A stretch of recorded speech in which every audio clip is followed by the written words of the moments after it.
All right, here we go. Miko Grimes, welcome back. Thank you for having me back. Spirit fingers. Of course, of course. You know, you ruffled a lot of feathers last time. Oh, yeah. I love when I ruffle feathers. I love it. It's the best. And you have continued to do so over those last 2 years. Continue to upset people, speak your mind, all that. All that. Okay. So, you know, you've always been associated with Brent Grimes, of course. Like, how did the two of you originally meet? He had some teammates in Atlanta that played with him with the Falcons, and they were kind of playing Cupid, thinking that, you know, we would be a good match. I guess he had said something about me, and I knew a bunch of his teammates from when I was doing radio there, and I knew a bunch of the girls that his teammates were kind of messing around with. Like, I was always, like, out in the clubs, partying, turning up, and everything, and so they just basically were playing Cupid and tried to hook us up. And it actually worked. So when you guys met, did you know right away that this was the guy you're going to marry, or did it kind of take a while? No, I did. He was white, like, he was short. He's very quiet, like he's like an introvert. And, you know, I'm the opposite. I'm black as hell.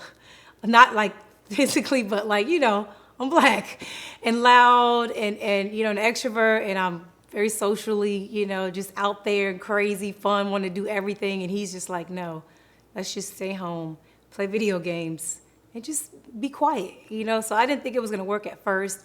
And, you know, he just wasn't really as aggressive. Like, I like guys that are, like, aggressive on me, you know, like, and so he was just real chill. And I was just like, I'm not used to guys not trying to, like, immediately try to, like, fuck me and everything.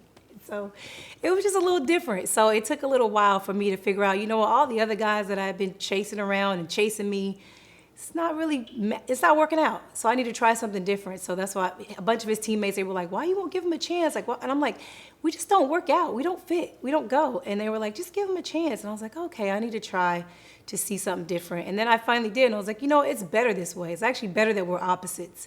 Because I feel like we were both crazy, loud, like the guys I used to date. We used to turn each other up way too high and get into too much shit. So at least he calms me down, and then I turn him up when he needs to come up. So it's like a good balance. So I guess originally when you guys started dating or living together, he was living with one of his teammates and his girlfriend? Him and his teammate were living together, and me and the other guy's girlfriend moved in around the same time with them. But the problem was Brent was fucking her homegirl. So he dumped the homegirl, and here I come. Now this bitch don't like me. She got a problem with me. She's slick talking all through the house. You know, just being disrespectful. And I guess she didn't really know who I was. So I gave her a warning and let her know, like, there's just certain shit that you're not gonna be able to do, and I'm gonna beat your ass if you try it. And of course, she tried it, and she got her ass beat. How badly? Bad. Like 3 rounds. Like, Brent had to get me off of her. He was there. He witnessed the whole thing. I had just made him breakfast, and the day before, she brought the bitch to the house. The old bitch, the old pussy, she brought her over just to hang out. Bitch, I live here now. So she brought her over, and they're just sitting in the kitchen, and I go in there to throw some in the trash, and they're like snickering and kikiing. They had little nicknames for me. They were calling me Grandma because I'm older than him. They were calling me Big Bird. They were making fun of me because I wear sneakers, I wear Jordans, and I'm a tomboy. And they're like really girly, you know, hair and makeup done every day for no reason, ain't going no motherfucking where. And I was just like, I don't have to do my nigga don't need me to be in hair and makeup every day to fuck me. Like, that's not a requirement of our marriage. So I don't have to do all that. But they made fun of me about it and everything, and I let the shit slide. But then at some point, I had to check her, and she got loud with me and told me and I was like, listen, if you keep doing this fuck shit around the house, I'm gonna beat your ass. And she was like, oh, you think I'm scared of you? I will beat your ass. And I was like, oh, well, that was an invitation right there.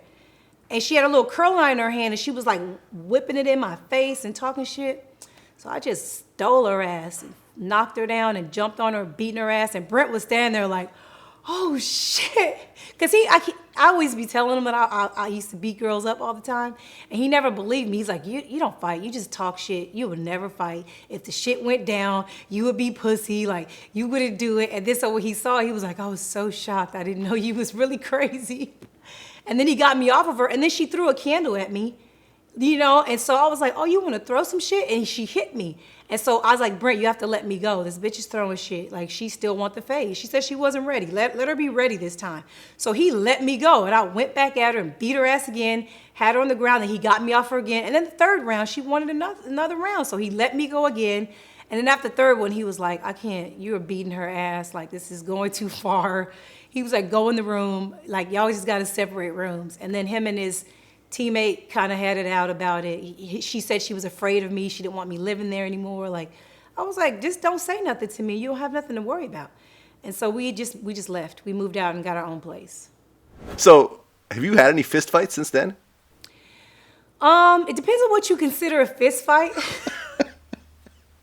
I have choked a couple of people. I've slammed a guy. I got kicked out of the stadium for slamming a guy that, was trying to force me to take a selfie with him because they were beating our team.